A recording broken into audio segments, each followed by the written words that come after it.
Lyme disease is the great imitator, and that's been its nickname for a long time. And the reason that people call it that is because it can imitate many different diseases and different syndromes that people have every single day. And it changes constantly, and it's different in each individual. There's one rule that most people that know anything about Lyme always talk about, and it's Lyme is not Lyme is not Lyme. Let's make a little agreement, okay? So look, we upload our videos to this channel for Lyme warriors like yourself so you can learn about Lyme disease for free, except it's not free for us. And so what we ask in return is that you hit the subscribe button as like your way of just throwing that change in the bucket, like when you're checking out at a gas station or at the supermarket and they have the little change bucket there where you throw your quarters in.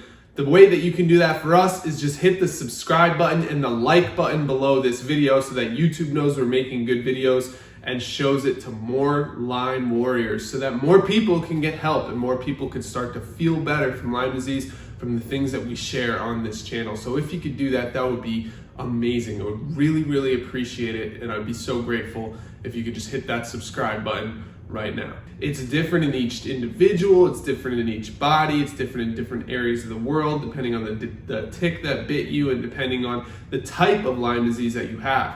It's not always just one microbe. There's different co-infections that can be involved, and it's constantly changing as well. So that's one factor, but the other factor is that it imitates other diseases. The symptom set is just so wide array of symptoms, right? We're talking about everything from chronic fatigue to joint pain to headaches to mental disorders to heart problems. Like, you could go on and on and on with the different symptoms that really affect people with Lyme disease.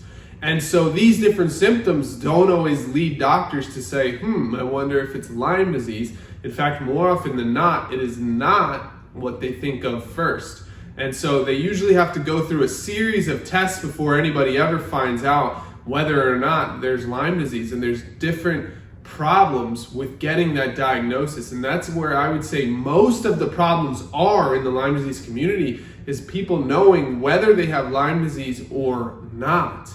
So I'm going to put a lot of effort and energy into creating a quiz or a test template that people can use in order to figure out if they have Lyme disease. So if that sounds interesting to you, comment in the comments section below. Let us know what you think of that idea and if you would use it and if it would be helpful for you, because so many people are out there suffering and they don't know whether or not it's Lyme disease, but they have all these really strange symptoms that they can't put their finger on. Maybe they don't remember being bitten by a tick, or maybe they were bitten by a tick, decades ago, and now they're trying to heal from something when they don't know what it is. The doctors don't know what it is, and they have all these weird symptoms, but they can't figure it out.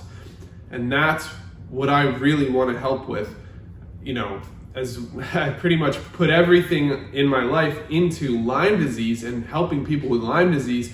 So this is just one of the paths that I really need to go down and figure out how to help more people get that diagnosis and get to the point where they at least know what they're up against, because it can be really, really tough.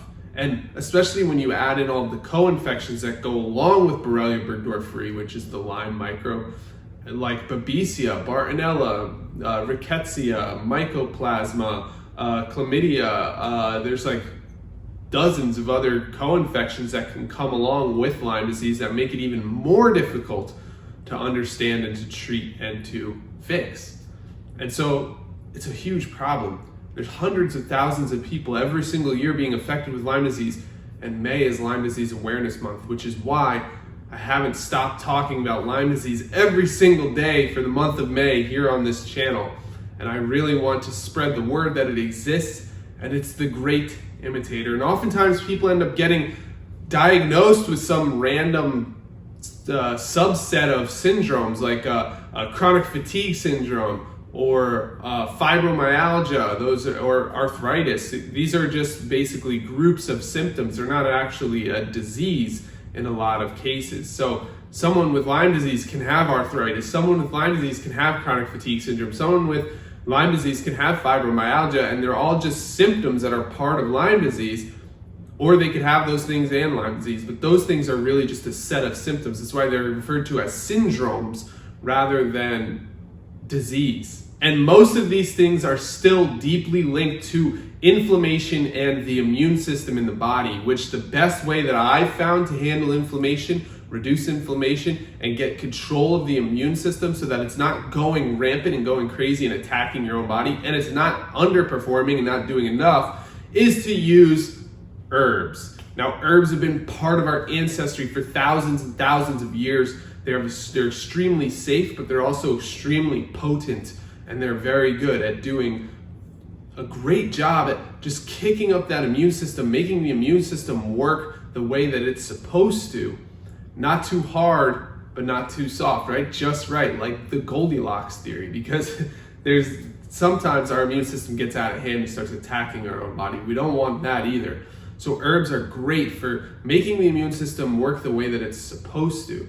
But it's also good for protecting and rebuilding cells that get damaged from Lyme disease and from all of those things that I just mentioned, chronic fatigue syndrome, fibromyalgia, and arthritis. It's great at reducing inflammation and killing bacteria that could be harming you, especially in the case of Lyme disease.